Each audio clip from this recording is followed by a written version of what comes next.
दूसरा कालसर्प दोष है कुलिक। कुलिक कालसर्प दोष, जहाँ पर राहु 2 और केतु 8 होता है।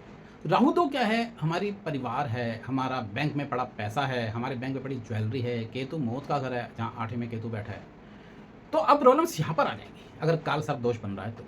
अब हमारे परिवार से हमारी बनेगी नहीं। हाँ, ये भाषा का भी है, तो भाषा हमारी बड़ी अजीब सी बन जाएगी, मतलब गाली गलौच वाली भाषा बन जाएगी। जिसको देखो उसे कुछ भी कह के सुना दिया उठा के, है ना। उसका रिजल्ट नहीं सोचना, क्या सामने वाला क्या सोचेगा क्या नहीं सोचेगा, उसका क्या रिजल्ट आएगा ये भी नहीं सोचना। तो भाषा भी फर्क पड़ेगा। हमारे परिवार में हमारी लड़ाइयाँ रहेंगी, जो परिवार है उससे बनेगी नहीं हमारी। हमारा पैसा ऐसी जगह खर्च होगा जहाँ पर कोई यूज़ ना हो, मतलब उस पैसे का मतलब वेस्ट ऑफ मनी होएगी यहाँ पर। और क्योंकि 8वें घर से कनेक्टेड है, 8वां घर हमारा मौत का घर है, बीमारी का घर है, तो यहाँ पर कोई ना कोई बीमारी भी जरूर लगती है। और इसका जो उपाय है वो है भगवान मल्लिकार्जुन जो ज्योतिर्लिंग है वहाँ पर जाके आप इसकी पूजा कराइए, तो आपको इस दोष से शांति मिल जाएगी। तीसरा कालसर्प दोष है वासुकी कालसर्प दोष। तीसरा घर हमारे भाई बहनों का है हमारा, और यहाँ पर राहु बैठा है, यानी राहु 3 और केतु 9। 9 किसका है? भाग्य का। यानी अब हमारा भाग्य हमारा साथ पूरी तरह से नहीं देगा, क्योंकि कालसर्प दोष उसे रोक देगा। भाई बहनों से हमारी लड़ाई रहेगी। तीसरा घर हमारी मेहनत का है। देखिए, ये ना घर से कनेक्टेड हर चीज़ें। देखिए, हमारे मेहनत है, मेहनत का घर है, तो अब यहाँ पर हमें मेहनत का पूरा फल नहीं मिलेगा। इस कालसर्प दोष वालों की अपने टीचर से नहीं बनती, क्योंकि 9वां घर हमारा क्या? गुरु का है, तो टीचर से नहीं बनेगी। अपने कुलीग्स के साथ, जैसे कलीग्स होंगे ना, जिसके साथ काम, उनसे इनकी नहीं पड़ेगी। तो इस कालसर्प दोष वालों को, ये वाले अगर महाकालेश्वर मंदिर में जाके, जो उज्जैन में स्थित है, वहाँ जाके अगर पूजा कराएं तो इस कालसर्प दोष का निवारण हो जाएगा। तो अगर ये कालसर्प दोष की कुंडली बन रहा है तो आप ये वाला उपाय करें, यानी यहाँ पर जाके आप पूजा करें, तो आप इस दोष से आपको मुक्ति मिल जाएगी। चौथा कालसर्प दोष है राहु 4 केतु 10। इसे बोलते हैं शंखपाल कालसर्प दोष। राहु 4 क्योंकि हमारे सुखों का घर है ये, तो अब यहाँ पर सुखों में कमी आ जाएगी, मतलब आदमी ना सेटिस्फाई नहीं होगा यहाँ पर। 10वां घर है हमारा कर्म का, तो यहाँ पर कैरियर में अनसर्टिनिटी रहेगी, मतलब कैरियर में उसे स्टेबल नहीं रहेगा, मतलब ये काम छोड़ा वो काम करा, या नौकरी करते हुए नौकरी बार बदलता रहेगा, तो इस तरह की प्रॉब्लम्स रहती है। और इसके साथ इसमें एक चीज़ रहती है, इसको जो ना, इसके काम बिल्कुल लास्ट होते हैं लास्ट में जाके एकदम मन आ जाता है, क्रॉस लग जाता है, नहीं होते वो काम।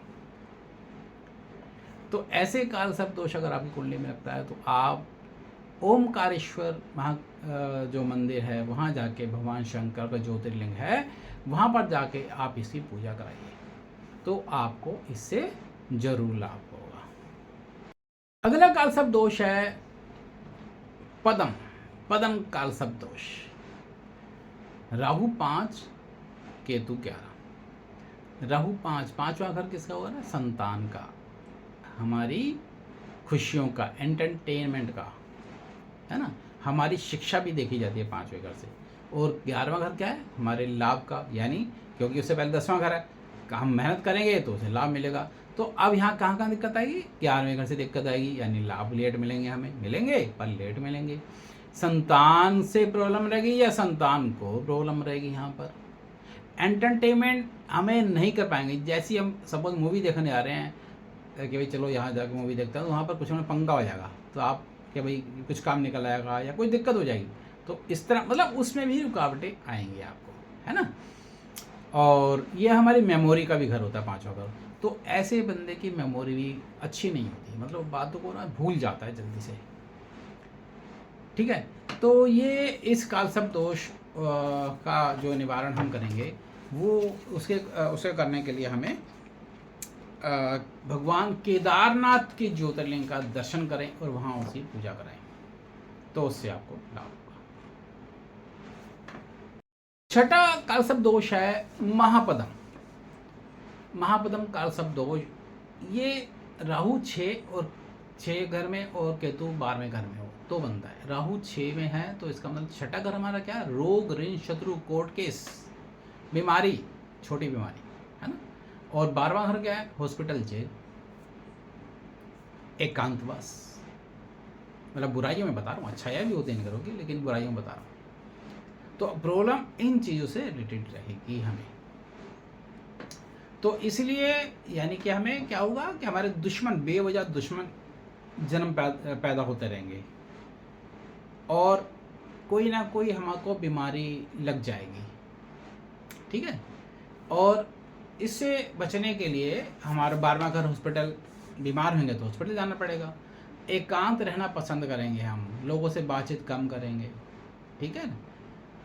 तो शत्रु पैदा होंगे, रोग ऋण शत्रु का हमारा कर्जा नहीं उतरेगा। तो ये इस कालसर्प दोष की विशेषता है। और इसको जो उपाय है वो यह है कि भगवान भीमाशंकर महादेव का ज्योतिर्लिंग है, वहाँ पर जाके आप इस कालसर्प दोष की पूजा कराएं तो आपको लाभ जरूर मिलेगा।